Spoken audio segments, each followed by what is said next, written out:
Counting electron pairs in a Lewis structure with double or triple bonds, okay? So remember, the non-bonding electrons are the ones that are shared between two atoms forming a bond. So if we zoom in on this nitrogen bond, you'll see it is what we would call a triple bond, right? There's 3 non-bonding pairs of electrons in there.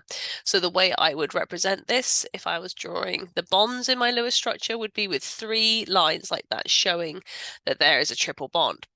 And then we also have that each nitrogen has a lone pair, so non-bonding pair of electron on each individual nitrogen. So if I was going to add them to my Lewis structure down here, this nitrogen would have 1 lone pair, and so would this one. So we are asked to count the number of bonding pairs and the number of lone pairs around the right nitrogen atom in this molecule.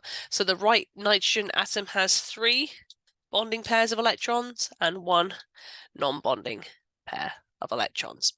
All right, let's take a look at another one then, because these are relatively quick to answer. Okay, so we have our hydrogen cyanide molecule. We're asked to calculate the number of bonding pairs and the number of lone pairs around the nitrogen molecule. So let's have a look at all our bonding pairs. Oh, that was the wrong kind of circle, wasn't it? Whoopsie.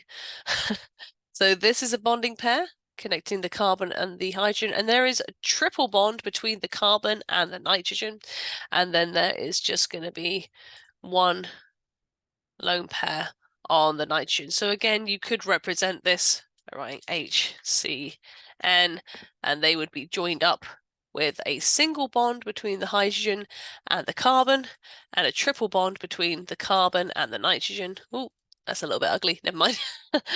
And then there would be 1 single lone pair of electrons on that nitrogen there. Okay, so to answer, the nitrogen atom has got 3 bonding pairs of electrons and 1 non-bonding or lone pair of electrons.